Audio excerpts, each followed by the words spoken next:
कहानी की शुरुआत में हमें एक लड़के को दिखाया जाता है जिसका नाम एरन राल्सटन होता है।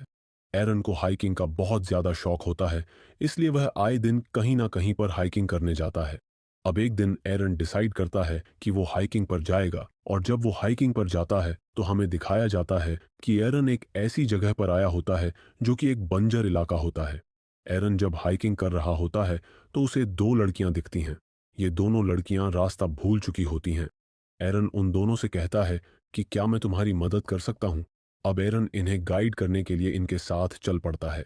जब ये काफी दूर पहुंच जाते हैं तब एरन इन्हें कहता है कि मैं एक और रास्ता जानता हूँ, और मैं यकीन दिलाता हूँ कि आपको इस सफर में बहुत मजा आने वाला है। इसके बाद ये तीनों पहाड़ी दरों से गुजरना शुरू कर देते हैं। यह रास्ता बहुत पतला होता है, और जब ये थोड़ा आगे पहुंचते हैं तो एरन नीचे गिर जाता है। ये देखकर दोनों लड़कियां डर जाती हैं। इन्हें लगता है कि एरन नीचे गिरकर मर गया। तभी एरन नीचे से आवाज लगाता है। नीचे बहुत सारा पानी होता है। एरन दोनों को नीचे कूदने के लिए कहता है, और वे दोनों एरन की बात मानकर नीचे कूद जाती हैं। ऐसा करते हुए इन्हें बहुत मजा आता है। इसके बाद ये काफी देर तक उस पानी में एंजॉय करते हैं। वहां से निकलने के बाद एरन को हाइकिंग पर आगे जाना होता है, और क्रिस्टी और मेगन को अपने घर जाना होता है। एरन उनसे पूछता है कि क्या हम दोबारा मिलेंगे। मेगन कहती है कि कल रात हमारे घर पर पार्टी है और तुम भी आ सकते हो। इसके बाद एरन वहां से निकल जाता है। अब एरन पहाड़ी दरों से आगे बढ़ रहा होता है और उस पूरी हाइकिंग को एंजॉय कर रहा होता है। जिस रास्ते से एरन गुजर रहा होता है वह रास्ता काफी पतला और ऊंचा होता है। वहीं पर एक बड़ा पत्थर होता है जिसका एरन सहारा लेता है, और उस पत्थर के सहारे वह आगे बढ़ने की कोशिश करता है। तभी वह पत्थर खिसक जाता है। इसकी वजह से एरन नीचे गिर जाता है, और वही पत्थर एरन के दाहिने हाथ पर गिर जाता है। अब एरन का हाथ दो तंग पहाड़ियों के बीच एक बड़े पत्थर के नीचे दब जाता है। एरन को बहुत ज्यादा चोट तो नहीं लगी होती, लेकिन उसका हाथ फंस जाता है और बाहर नहीं निकलता। वो अपने हाथ को निकालने के लिए बहुत सारी कोशिशें करता है, लेकिन उसकी सारी कोशिशें नाकाम हो जाती हैं। जब उसे पूरा यकीन हो जाता है कि उसका हाथ यहाँ से नहीं निकल सकता, तो वो क्रिस्टी और मेगन को पूरी ताकत से आवाज लगाता है। लेकिन उसकी आवाज बाहर तक नहीं जाती, क्योंकि वहां चारों ओर सिर्फ बंजर इलाका होता है और इंसान का कोई नामो निशान नहीं होता। इसके बाद एरन अपना बैग खोलता है और उसमें जो भी हाइकिंग का सामान होता है उसे बाहर निकालता है। एरन को पता होता है कि उसे यहाँ से किसी भी हालत में निकलना होगा, वरना यहाँ पर महीनों तक कोई भी नहीं आता। एरन को बैग से एक छोटा सा चाकू, मल्टी टूल नाइफ मिलता है। वह उस नाइफ से पत्थर को काटने की कोशिश करता है, लेकिन यह चट्टान इतनी ठोस होती है कि उस पर कोई फर्क नहीं पड़ता। इसके अलावा एरन का दाहिना हाथ पत्थर के नीचे दबा होता है, इसलिए उसे बाएं हाथ से पत्थर तोड़ने में बहुत परेशानी होती है। लेकिन वह हार नहीं मानता और कोशिश करता रहता है। इसी दौरान एरन के हाथ से नाइफ नीचे गिर जाता है। अब वो उसे सीधे हाथ से नहीं उठा सकता, क्योंकि वो उससे दूर जा गिरा होता है। लेकिन एक लकड़ी की मदद से एरन उस नाइफ को अपनी तरफ खींच लेता है और फिर से कोशिश शुरू करता है। पत्थर को काटते काटते उसके नाइफ की धार पूरी तरह से खत्म हो जाती है। वह पूरी तरह नाकाम रहता है। इसके बाद रात हो जाती है। एरन को बिल्कुल भी समझ नहीं आता कि वो यहाँ से कैसे निकलेगा, लेकिन फिर भी वह कोशिश करना बंद नहीं करता। सुबह होती है और एरन को यहाँ फंसे हुए 25 घंटे हो चुके होते हैं, लेकिन अभी तक उसे निकलने का कोई रास्ता नहीं मिला होता। तब वह अपना कैमरा ऑन करता है और जो कुछ भी इन 25 घंटों में उसके साथ हुआ होता है उसे रिकॉर्ड करता है। वह कहता है कि मैं पिछले 25 घंटों से यहाँ फंसा हूँ और किसी को भी पता नहीं है कि मैं यहाँ आया हूँ। असल में एरन बिना बताए यहाँ आया होता है, इसीलिए उसे पता होता है कि उसके घर वाले उसे ढूंढ नहीं सकते, क्योंकि जिस जगह पर वह होता है वह इलाका बहुत बंजर होता है, और वहां अगर कोई पहुंच भी जाए तो जहां एरन फंसा होता है वो जगह इतनी तंग होती है कि सिर्फ उसकी आवाज सुनाई दे सकती है, लेकिन देखा नहीं जा सकता। एरन रिकॉर्डिंग करते वक्त कहता है कि उसके पास खाना बहुत कम है और पानी सिर्फ 400 से 500 मिलीलीटर ही है। उसी दौरान जब एरन रिकॉर्डिंग कर रहा होता है उसे लगता है कि ऊपर कोई है। वो जोर जोर से चिल्लाने लगता है, लेकिन उसकी आवाज बेकार जाती है क्योंकि वहां कोई होता ही नहीं। अब कुछ ही घंटों के बाद वापस से रात हो जाती है। इस वक्त तक एरन को काफी ज्यादा भूख लगती है और उसके पास खाने का जो बचा खुचा सामान होता है वो उसे खा लेता है। तभी एरन को याद आता है कि आज रात क्रिस्टी और मेगन के घर पार्टी है और वो उस पार्टी को इमेजिन करना शुरू कर देता है। यहाँ पर उसे वो पल भी याद आता है जब वो सैटरडे को हाइकिंग के लिए निकल रहा होता है। उसी वक्त उसकी मॉम का कॉल भी आ रहा होता है, लेकिन वो उसे रिसीव नहीं करता और ये शायद उसकी बड़ी गलती थी। उसकी मॉम को नहीं पता होता कि वो हाइकिंग के लिए जा रहा है। अगर वो अपनी मॉम का कॉल उठा लेता तो उसे बता देता कि वो हाइकिंग पर जा रहा है, लेकिन उसने कॉल नहीं उठाया।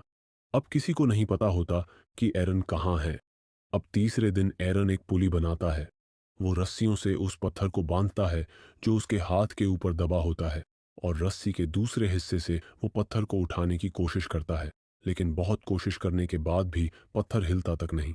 इसके बाद उसी रस्सी के सिरे को वो अपने पैर से बांधकर बहुत जोर से खींचने की कोशिश करता है, लेकिन इससे भी कोई काम नहीं बनता। अब तीसरे दिन एरन का पीने का पानी भी खत्म हो चुका होता है। जब उसे यूरिन आता है तो वो उसे अपनी बोतल में भर लेता है ताकि उसे पानी की जगह पी सके, क्योंकि उसे पता होता है कि अगर उसे पानी नहीं मिला तो वो मर जाएगा, और अब उसे अपना ही यूरिन पीना पड़ता है। यहाँ तक आते आते वो काफ़ी ज़्यादा बोर हो जाता है। एरन के पास अब करने के लिए कुछ भी नहीं बचा होता, इसलिए वह हर छोटी छोटी चीज़ पर ध्यान देने लगता है। जब उसे भूख लगती है तो वो छोटे छोटे कीड़े मकोड़े खा लेता है, लेकिन इसके लिए भी उसे इंतज़ार करना पड़ता है, क्योंकि तब तक वह उन्हें नहीं पकड़ सकता जब तक वे खुद उसके पास ना आ जाएं। 3 दिन बीत जाते हैं। अब एरन भूख, प्यास और इस माहौल से बहुत परेशान हो चुका होता है। वह फैसला करता है कि अब अपना हाथ काटकर बाहर निकलना ही पड़ेगा।